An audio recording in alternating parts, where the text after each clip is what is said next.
Hello and welcome to the CBS Sports College Basketball YouTube page. I am Kyle Boone, and waving at you on the other side of the screen, Adam Finkelstein, the great 247 sports recruiting analyst. And we're going to break down some NBA draft topics today, talking risers and fallers from the last couple of months. We're going to talk about the NCAA tournament, of course, but we're also going to talk about some trajectories for some other prospects in the first round of this year's draft class. So, Fink, how we doing today? You doing all right? I'm great, Boone. I'm always happy to be with the nicest man in America, which is you. How you doing? Yeah, I'm doing good. Excited to talk some NBA draft topics with you, and we've got a couple of lists that we've made. I've made some list of some risers, some fallers. You've made a list. And let's just jump right in because we're gonna jump directly into the negative per our instructions from one Nada Edwards. Just fits who I am as a person. I really embrace that. I love it. We have to at least talk about it. So let's just get it out of the way with some fallers. Give me a list. Give me a couple of names that you've got as some fallers and some explainers on why they're falling. So I will. Should we go one and one? We'll just go back and forth. The first one I would start with is Parrish Yaxel, and of course this is all relative. And the starting point for this was a guy who we thought was trending as a potential top three. Let me rephrase. I never had him in the top three, but there was a lot of buzz that he was maybe as high as top three. Mm-hmm. A lot of people had him in the top five, and he was playing great in December and early January. I think Illinois was like the ultimate Jekyll and Hyde in college basketball this season, and he was kind of a microcosm for that. There were games where he just wasn't making shots. For a guy whose feel is supposed to be one of his best assets, seemed like a couple just turnovers per game where you're like, what are you doing? And if that's what you're supposed to be, you can't have those moments, and certainly not with the consistency that he did. So I don't think there's, I think he's still being talked about as a lottery pick. I still have him in the lottery, but you don't hear nearly as much talk about him as a top three or top five potential pick. So I think in terms of fallers, just given the way that he wasn't able to sustain the production we saw in the first half of the season, unfortunately, he would be a guy that I would have to highlight. All right. Well, how dare you, first of all. Yaxel is one of my favorite prospects in this class, and I've not really cooled on him. I understand why, maybe he's sliding a little bit, and certainly based off, where he was earlier in the season, I think that makes sense. Some of his production waxed and waned throughout the season. He wasn't super consistent, but he did deal with a number of injuries throughout the year, played through some injuries. And, I think he kind of is what he is, which is he's a very high feel player. He can control games with his passing and with his pacing. And, I think the turnovers are going to kind of just follow him and be a part of that. He consistently kind of makes plays where you're like, as you mentioned, like, where are you going with that? What are you doing? Just kind of boneheaded passes. He had 12 turnovers in 2 NCAA tournament games for Illinois. Not great. But he did have 16 points, 10 assists versus Xavier in the NCAA tournament's first round. And, I think that kind of highlights just the upside, the floor for him as a prospect, which is he can score it when he's dialed in. And also he's a really good playmaker and initiator. So I understand certainly why he may be falling a little bit. I think it's all relative though. Like I think he will end up being a top 10 pick. And in fact, I've got a mock draft coming out on the site probably by the time list publishes, and I still have him just narrowly inside of the top 10. I will go with my next guy here if you don't have anything more to say on my guy, Yaxel. Another faller here, Alex Condon from Florida. Yeah. Florida won the national championship, and, I think a lot of prospects who are part of title-winning teams just naturally rise. Sometimes for no good reason other than their team was successful. But Condon had a really good spotlight and a chance to shine and did not make the most of his opportunities. He had some good defensive moments. I will give him that. I think his energy and his competitiveness was consistent throughout the NCAA tournament, but he did not make a ton of shots and, in fact, missed a ton of pretty good looks. And Florida's run to the national championship might have been a little bit easier had he knocked down a more consistent shots like he did in the regular season. He shot 33% on threes during the NCAA tournament for Florida. That was below his season average, 7.2 points per game in the NCAA tournament, below his season average. So this is a guy who I think I would like to see come back to college and maybe improve on his stock. I think he's going to be an interesting kind of stay or go prospect where, had he had a successful NCAA tournament and been a little bit more productive, maybe we're talking about this guy as someone in the top 20 of this class. I think a lot of the optimism about Condon early on was based more on the archetype than it was the readiness of him to impact an NBA level game. And from that archetype standpoint, I understand why people are intrigued with the size and potential two-way versatility. But you alluded to the shooting numbers in the NCAA tournament. I mean, in those 6 games, he averaged 7 points and under just over 5 rebounds per game.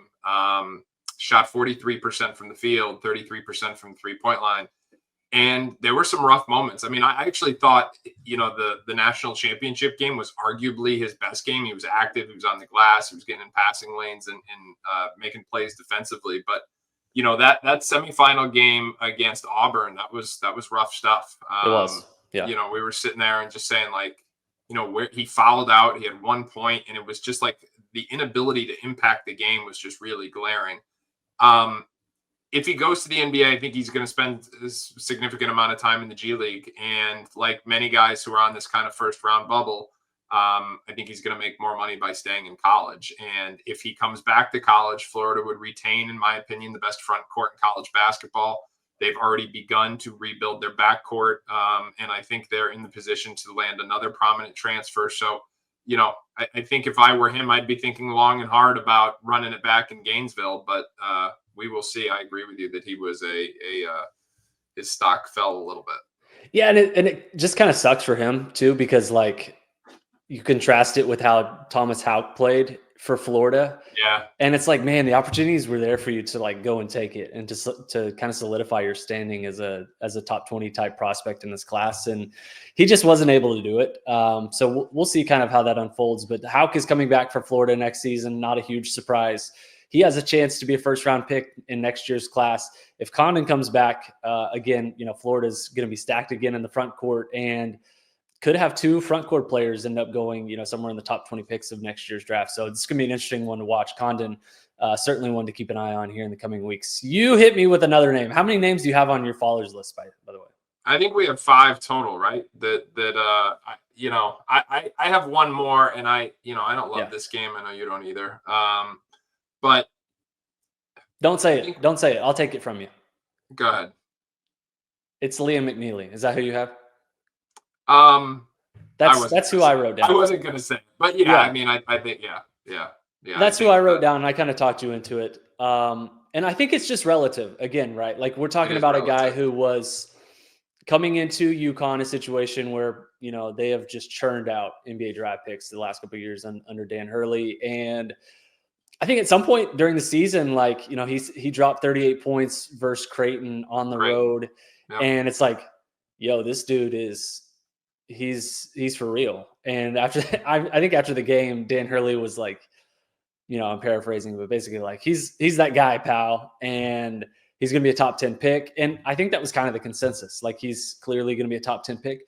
I'm not entirely sure that's the case anymore. I think at that point, it was kind of like, okay, he's top 10. How high can he climb in this class? Could he go top 8? Could he go top 6? And now it's like probably closer to late in the lottery, late in the teens for McNeely. I think maybe played a little bit out of position this season. That certainly did not help him. UConn did not have a great backcourt, didn't have, a true table setter, and that hurt him. But like, I don't know. Where are you at on McNeely? Because I think he has, in my eyes, fallen just a little bit. What I would say is that I don't think he was out of position so much as he was having to shoulder a lot of the responsibility. Certainly. And and that includes from a ball handling standpoint. Like, he was never really the point guard, but he did have to initiate because Hassan Diarra was beat up and Aiden Mahaney wasn't what they expected him to be. The other thing he had to be is the creator down the stretch. So when you look at his shooting numbers, particularly in the last 3 weeks of the season, 4 of 18 against Marquette, 6 of 20 against Creighton, 2 of 13 against Oklahoma, 6 of 16 against Florida. So unfortunately, the final impressions he made when he had to shoulder so much of that burden, I think was not necessarily representative of his best basketball. So yes, but listen, these NBA guys, they do a whole lot of due diligence. They make a whole lot of money, and if you can't get past his shooting numbers on the year, it's you're still playing checkers because he's a better shooter than those numbers indicate. I think, agreed. listen, when he was out with that ankle injury, you saw how important he was to the team because of how different they were when he wasn't on the floor. UConn was an NIT team when he was not playing, to be clear. Yikes. Okay.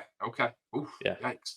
And then he came back and, all of a sudden it's right away, it was 18 against St. John's. It was 38 against Creighton. Then it was 20 against Villanova, 17 against Georgetown. He was playing great. And then just down the stretch, it just didn't sustain. I think, so that is, I think the range now, I don't think it's, I think we probably would have said it was 6 to 14, 2 months ago. I think it's probably 10 to 20 now. Mm-hmm. I think that's probably where it's at. So I think this is fair, but I do think he's a better shooter than the numbers show. There's no question in my mind about that. And at the end of the day, this was still the Big East Rookie of the Year and one of the best freshmen in college basketball. So it's just relative to, where most people were talking about him, in late January, maybe. Yeah, agreed. And I think we're both on the same page here in that we, as analysts, are reading the tea leaves of the environment, and things change. Perceptions change between NBA teams, between scouts, between media types. I think our evaluation has mostly been consistent with McNeely, though, and we don't always agree with prospects and evaluations necessarily, but McNeely, I think we're both really high on. Checks a lot of boxes, someone who does a lot of dirty work. He's just a winning type of player. We love his attitude. We love his competitiveness. He's been on winning teams at high school level, at the college level. I think that will continue in the NBA. And it's going to be interesting to see, if he ends up falling, there's some really enticing situations where he could land. OKC has a pick at number 15. Oh boy, that'd be interesting. Orlando at 16. Minnesota at 17. The Spurs are in there. I think the Spurs at potentially at number 14. We'll see how the lottery shakes out. So, yeah, maybe he ends up falling, but man, there's a lot of situations where if I'm McNeely, I'd be like, yo, this is a great spot for me. So right. we'll see kind of how that shakes out. But yeah, I'm excited for the lottery next month to kind of see how things shake, and we'll kind of see how McNeely's stock falls as well. One more name I'm going to throw at you. What do you got? And you tell me if this is fair or not. Relative to earlier in the season, Yegor Dimon from BYU, I think is someone who I would maybe classify as a faller. Earlier in the season, it looked like he was, I don't want to get hyperbolic here, but maybe the second coming of Magic Johnson. He looked darn good those first couple of weeks. He looks so good early in the season. And, I think the passing at mostly was what we saw early in the season. He's, I think, the best basketball passer in this draft. His feel is unreal. There's some questions that I think kind of popped up early in the season and stuck with him just in terms of his shooting ability that I think is going to continue to linger and kind of plagued him late in the season.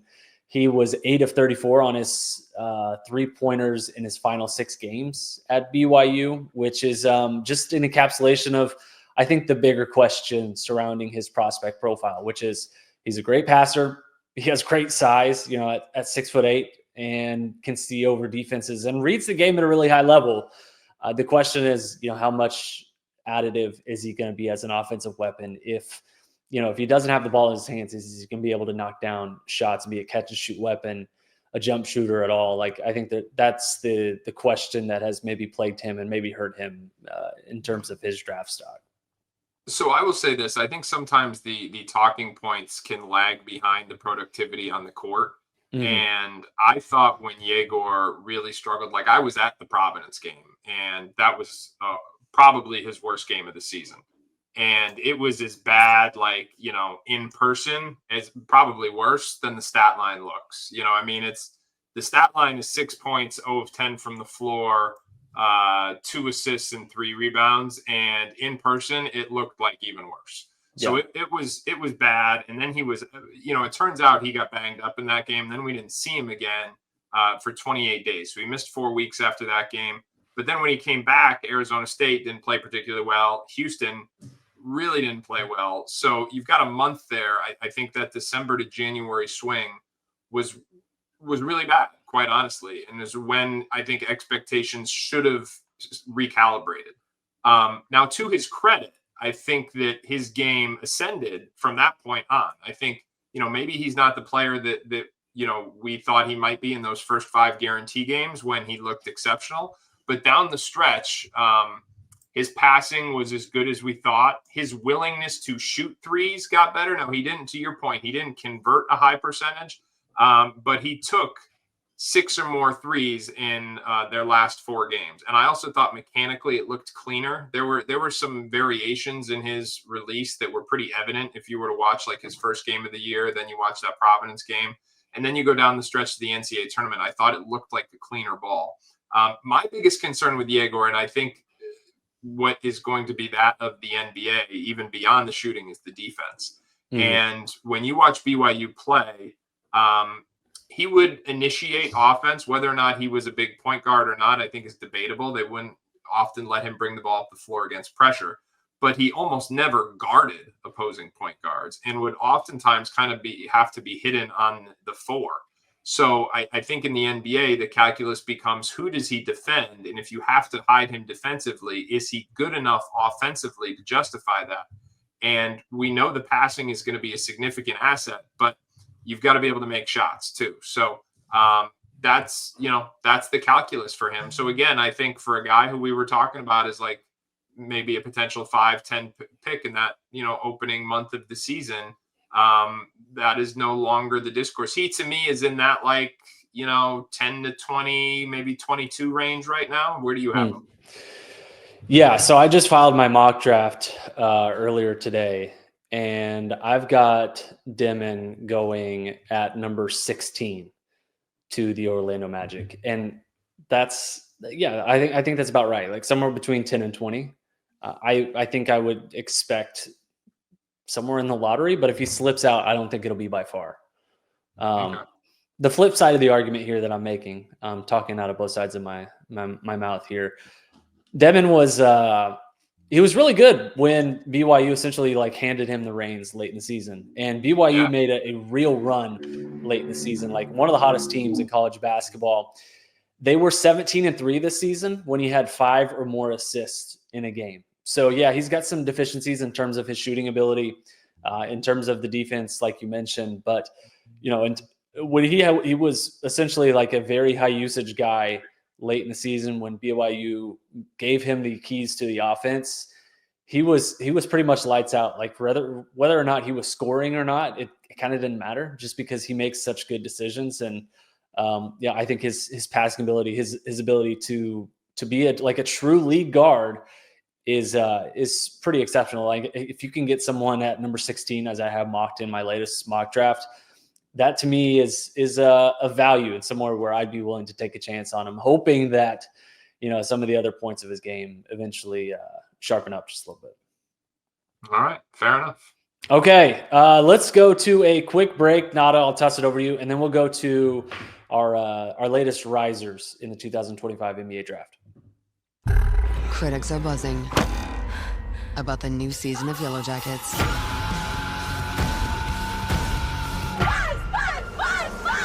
This is not healthy. Yellow Jackets' new season, now streaming on the Paramount Plus with Showtime plan. All right, Mr. Finkelstein, we are back, and we are talking risers and fallers for the 2025 NBA draft. Today, we've talked about the fallers. let's end this show on a high note. Let's talk Nicest man in some America, risers. everybody. Absolutely. Let's send people out. I mean, there's a with couple smoke. obvious ones just to get out of the way first, right? Let's I do mean, it. Yeah. I feel like we could call this the Walter Clayton Jr. show. No one helped themselves more in the NCAA tournament than he did. Obviously, it culminated with a national championship, but Florida very nearly lost to UConn in the second round, and it was only because of Clayton's shot-making heroics that they survived, and we saw that story repeat itself on a couple of different occasions. Now, I think where you and I differ is I think that he is better defensively than some of these other guards that are in the mix. And the other piece is that I think he proved he's got at least on-off ball versatility. Todd Golden played him at the point all year long versus last year when he was essentially used as a two guard. And while I'm not saying he is a pure point guard, I don't think really anybody would. But in the NBA, when you have so many jumbo initiators, it comes down to, can you have on-off ball versatility? Can you guard opposing point guards? And then in his case, do you have both gravity as a spot-up shooter? And then do you have the ability to make some movement shots, and in so doing, really occupy that defense as you've got the ball in somebody else's hands? I think he can do all those things. And, that Saturday night of the Final Four, the national semifinals, Kyle, I talked to three or four NBA scouts anonymously and did an article for CBS Sports about where he would be. This was, about a week or 10 days after I had mocked him in the first round. And at the time, that was perceived as a hot take. Like, he's not a first round pick. And the night of the national semifinals, I had all three scouts basically tell me in some way, shape, or form that he had played his way into contention in the lottery. And many of them prefaced it by saying, hey, listen, we are always leery of, the NCAA tournament stars, because lots of times that is fool's gold, but you can't ignore what he's done and what he's done repeatedly. So like I said, I think we could call this the Walter Clayton Jr. show. Absolutely. Yeah. We've definitely talked a lot about Walter Clayton Jr. on this show, so we won't beat a dead horse. But yeah, he's someone who is definitely rising and is going to be a top 20 pick, I believe. We'll see kind of where the lottery balls fall next month, and maybe even goes higher than that. But certainly had a good NCAA tournament run for Florida, helped win the national championship, and big riser, someone who was projected as a potential second round pick, now clearly going to go first round. Another one that I would say maybe a chalky one, Derek Queen from Maryland, 18 points and 8 rebounds per game in the NCAA tournament, 27 points versus Florida. Maryland ended up losing that game, but he was sensational. And, I think for Queen, I personally was projecting him as late lottery. That's where I had him in my mock draft.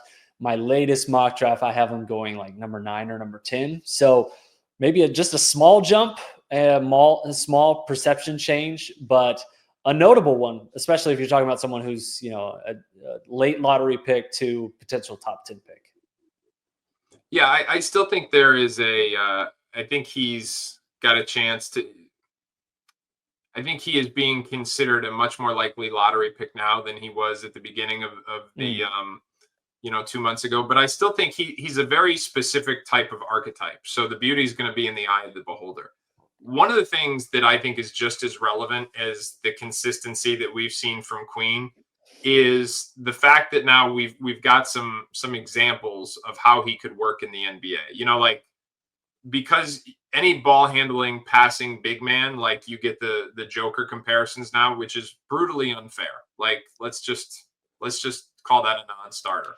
But I think when there's guys like Alperen Sengun who you can point to and you can be like, hey, he's way better than anybody thought he would be, and that's a very similar archetype. I think that helps Derek Queen. Because again, he is not that athletic, rim running, shot blocking, lob threat center that we've seen translate so easily. But there are a few more examples now of his archetype being successful and exceeding expectations. And I think that will help him as well. In addition to everything you said about the progression of his game and just the sustained productivity, because this is a guy who has done nothing but produce at the highest levels since he's been a freshman from Baltimore at St. Francis Academy. Yeah, I think that's absolutely right. And he's a throwback big. I think you could maybe say like we really on this show. I think we both agree we like the archetype of like rim running, lob threat bigs who are super athletic, can play above the rim. Like that's an archetype that we both agree is mostly successful pretty consistently. Like the plug and play type of prospects. That's Yeah, why it we like translates. common. It's pretty clear. Yeah. Yeah. But he's definitely different. Like, so I think it's going to be fit dependent. Certainly, I think a team will have to have a vision for how they use him. But I think the talent's ultimately going to win. Now, I have him in my latest mock draft again. It's going to be on CBS Sports by the time this show publishes. I have him going number 9 to the Portland Trailblazers. Curious what you think about that, because obviously Donovan Clingan was selected with the first round pick last year. He's a big man, 7-footer, more of a I don't know. They're different. I wouldn't say Klingen's necessarily like an above the rim threat, but a lob threat, a shot blocker, someone who I think would pair well with a Derek Queen type, someone who's more of a passer, low gravity, that type of prospect. Yeah, I don't hate it. I think those two could fit well together. I think the only concern I have is the jump that Denny Avdia made late in the season for Portland. He looks like a long-term piece of their foundation. But listen, and I don't mean this disrespectfully, but the Blazers have drafted in the lottery now for the last few years where they have a young piece at every position on the floor. So they're going to have to decide who to move off of and who to reinvest in, and that could have a lot to do with what they do with that pick. So, but given that they just traded for Avdia last year, and they love Denny, they love Denny. Yeah, I think it's more likely they look for something in the backcourt to break up what has been a clunky fit with Shaedon Sharpe, Anthony Simons, and Scoot Henderson, because that trio just hasn't really gelled like they hoped. Yeah, we'll see. Oh, that's going to be an interesting one too, because there's going to be some guard prospects where they're probably going to be picking as well. All right, so a couple more risers for you. I'm going to throw out Nick Clifford, and I was going to say, that was going to be my pick, but you go. Okay, yes. I'm looking at our list here; it's combined, and I can't remember now who put which player on the list. I think this was your submission here, Nick Clifford. So I'll cede the floor to you. There's a lot to talk about with Nick Clifford. So Nick Clifford, coming out of high school, he was like an under the radar guy, played at a really small school in Colorado, played in an independent AAU program, but still had some high major recruitment, places like Stanford, ultimately commits to Colorado. He goes there, really doesn't play as a freshman, gradually gets into the starting lineup by his junior year, and has a chance to come back as a senior on a team that was going to continue to be based around Tristan Da Silva and KJ Simpson. Goes into the portal, ends up transferring down to Colorado State, where he can be more of a focal point, especially in his second season. So he went through the draft last year in 2024. He comes back this year, and his productivity jumped significantly. I mean, went from 12 points per game to almost 19, went from 3 assists to 4.5, went from 6.5 rebounds to over 8.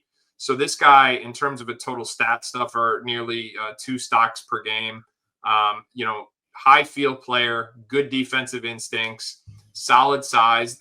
It all comes down to the shooting with Nick Clifford.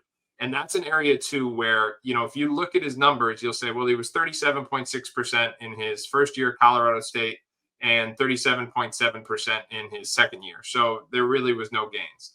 I think there was, and I think if those are sustainable, then he's going to have a long and successful NBA career. His shot, if you look at it, it's much more fluid than it was over a year ago. It's one motion now. It's much cleaner in his base with his footwork, and that is really, I think, the variable, because he's always been known as a high field two-way player. He's got solid enough size and length that translate. He's a good athlete, all those things. If the shooting is sustainable, he's going to be a long-term NBA player. And I will also say, like, the intel around this kid is pristine. Yeah.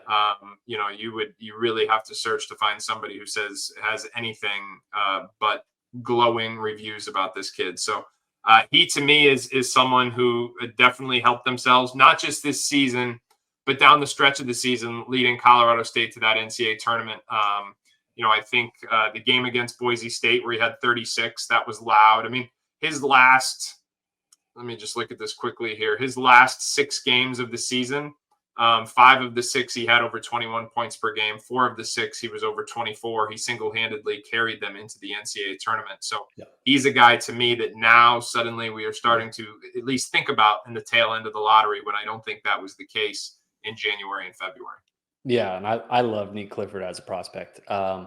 He definitely solidified himself late in the season. 25 points per game in the Mountain West Conference tournament, leading Colorado State to a Mountain West Conference tournament championship.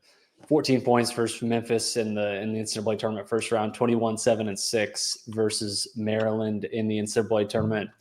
And this is someone who I kind of fell in love with at the Combine last year, and came back to school, decided he wanted to kind of run it back. And I consistently ranked him as a first round prospect. I wasn't entirely sure that would work out because, I had some other guys who I ended up ranking pretty high earlier in the season and kind of fell off. But so far, I think that seems to be tracking pretty well. He seems like he's on the up and up. He's on the rise after a strong finish to a season. Now looking like a potential top 20 pick. Seems very safe as like maybe a 3-and-D guy. Would you say that's a fair kind of classification of him as a prospect? Someone who can play defense at a high level, hopefully can shoot it. Yeah, I think that is that's like the first chapter of the book. I think he's got more feel, passing, rebound. I think he can check other boxes. He's got more versatility than that, and he doesn't necessarily have to be pigeonholed. In fact, I think that was part of why he left Colorado, right? It's because he's like, hey, I think he may be a guy who can play pick and roll on the second side of the floor and do some different things. Yeah. All right. You talk. Where do you have him on your big board? So I've got a mock. I've got to do my mock out for Monday. And I don't, he's going to be right in that 15 range for me. I think I would probably say something like, probably 12 to 22 or something like that, somewhere in that range. But I think more specifically for me, he's probably around 15. Okay. Well, that's certainly higher than where he was, 2 months ago. Worthy inclusion on the risers list. Do you have any more risers for me before I throw a couple names at you? I talked about Carter Bryant last week. I don't know that we need to go down that rabbit hole again, because I made that case last week, just in terms of the progression we saw in shooting, coupled by the athleticism, the defensive versatility. If you're interested in that take, watch last week's show. I think I clipped it and put it on social media, but he certainly is someone that has helped himself. Who else you got for me? Yeah, I'm going to throw LeBaron Philon at you from Alabama. You're giving me a look here, Fink. You're giving me a look. Look, I think once you get into the late first round, having just done my last mock draft, you could talk yourself into a Philon as someone who is an exciting long-term prospect who flashed some serious potential at various points in the season. He wasn't terribly consistent, but late in the season, I thought he came on fairly well. 16, 5-3 versus Duke in the Elite Eight, made 3 threes in that game, had 21 points versus Kentucky in the NCAA tournament, or in the SEC tournament, 19 points, 5 rebounds, 4 assists versus Florida earlier in March.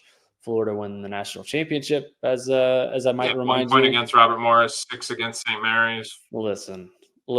Yeah. Sample size. 15 points versus Auburn helped. 3 against Florida. Yeah. There's certainly some good moments and some not so good moments from Philon, but still pretty young prospect. I like him. I think he's very fun with the ball in his hands. Electric, can get downhill. Like that type of prospect is exciting to me. I thought he showed some shooting flashes. Pretty handsy in terms of his defensive feel. I think that is a little bit underrated in terms of his profile. So, yeah. So you disagree with it? You don't think he's on the rise, or you just don't like him? I think relative to where he came into college, undoubtedly a riser. But relative to where he was like in the first couple of months of the season, like there was a 6-game stretch in December into early January where he was averaging like 17 points per game. So at that point, we were all talking about him as like, oh, maybe this guy's a lock first round pick. I don't think he's a first round locked anymore. I think there was another stretch between like, early March, late February, where he was playing some really good basketball. But down the stretch of the NCAA tournament, I just thought those back-to-back games where it was like Florida in the SEC tournament and then Robert Morris in the first round of the NCAA tournament. And then even like St. Mary's and then even like BYU, it was like 4 straight games. It was like, come on, man, give us something. Yeah. And I think that, again, when you zoom out, he has exceeded expectations. I want to reiterate that. But relative to what we thought earlier in the season, I'm not sure that March Madness run helped him. The shooting is still a very legitimate question. He was 31, around up to 32 if you want, because he was technically 31.5% from 3. There's a legitimate question there, especially if he's not a primary ball handler. I think he is. I think he's a lead guard. The defense, I think, is actually one of his best attributes, but is he like a full-fledged stopper? I don't know. I would call him a plus defender, not a full-fledged stopper. In fact, I think that like he's best when he's guarding opposing shooters and he can run them off screens. You put all that stuff together and he's got a chance to be a first-round pick. But I don't think it's a lock. And I say that with huge respect for what he did this year, huge respect for how he exceeded expectations, and a belief that even if he's not a first-round pick, that he could exceed expectations again. But I just don't know that I can say like, hey, that NCAA, that run to the Elite Eight really helped his stock. I don't know. Yeah, I don't totally disagree with you. I just think in terms of where I viewed him to start the season and maybe earlier in the season versus where I view him now has changed, just my own personal perception. Like, you have to remember this guy was playing with Mark Sears, who we had at CBS Sports as the preseason National Player of the Year.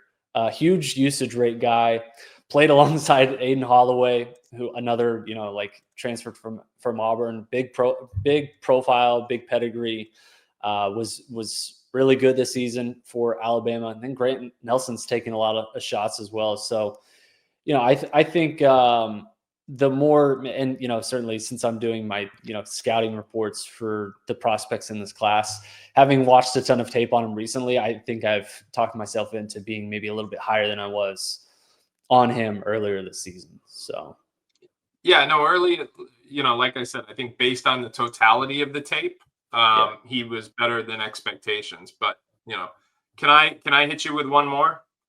Hit me one for the road, Fink. What do you got? Yaxel Lendeborg. Went into the portal. Yeah, from UAB. I mean, talk about a stat stuffer. Almost 18 points, 11 boards, 4 assists, and 3.5 stocks per game with 1.8 blocks and 1.7 steals. I mean, he stuffed the stat sheet like almost no one else in college basketball. Physical profile is off the chart, 6'9", 240, 7'3" wingspan. And then he had that just probably the most impressive single game stat line of the season when he went for a 30, it was a 30 point, 20 rebound, 8 assists, 0 turnover, 5 steal, 4 block against East Carolina in the AAC tournament. And at that point, like every draft Twitter blew up, right? Everybody's like, who is this guy? Who is this guy? Now it's going to be really interesting because he's committed to Michigan out of the portal, which means he could go right into that Danny Wolf role. And now remember what I just said, 8 assists, 0 turnovers in that game. So Danny Wolf at 6'11" was like the primary playmaker for Michigan down the stretch. What does Yaxel look like in that role? I think he would have a chance to potentially play his way into the lottery next year, but I think he's got a chance to be a first-round pick this year. So this is like a throwback decision, right? This is like back in the day when guys were like, oh, I'm going to be the 27th pick this year, but I might be the 7th pick next year, whereas and I think that's the kind of decision-making process he's looking at. And I think that's pretty rare. Whereas everybody else who is trying to decide whether they're staying or going is like, well, where am I going to get paid the most? Whereas I think Yaxel can afford to make more of a long-term decision because the earning potential over the next 4 years is vastly different if you're a lottery pick versus if you are a late first or early second. And especially if you're bridging the gap with a very healthy NIL deal, which he's expected to do. He's the top ranked player in the portal. So listen, I don't think many people were talking about this guy a couple months ago. And I think both, college basketball and NBA fans know this name right now. So I think he's definitely a stock riser. Very fun player to watch. His defensive tape is like insane. His anticipation skills like through the roof. He's I think I described Phylon as handsy. You did.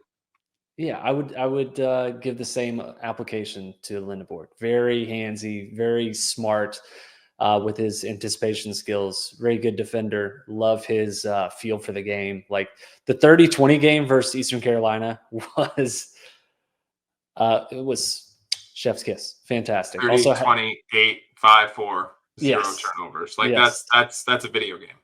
23-13 versus North Texas in the AAC tournament, 19-17 versus Memphis in the AAC tournament. So there's definitely a lot to like here. I don't necessarily see him as like a Danny Wolf replacement necessarily. Like I think Wolf was kind of thrust in that role in part because he's just an insane playmaker, but Michigan's backcourt wasn't necessarily great either. I think Michigan will probably upgrade its backcourt this coming season. They'll have better playmakers, but either way, like I think his playmaking and just his skill set in totality will be on even display. if it's just a portion of what Danny had, because they got Elliot Cadeau, and obviously he needs the ball in his hands. So yep. I think you can make the argument that even Danny would have been better off with not as much on ball absolutely responsibility. So, but some of that I think is really going to allow Yaxel to show what he can do and show it against the highest levels of competition, which I think could really help his draft stock as well. For sure. Yeah. All right. That is our last riser from today's Risers and Fallers. Fink, appreciate you joining me today, talking some NBA draft combine coming up in just a few weeks. Looking forward to seeing you. And deep dish pizza. Deep dish pizza. We'll dive into that and maybe some NBA draft talk while we're there. We'll see. Thank you for joining me. Thank you, Nada, for producing.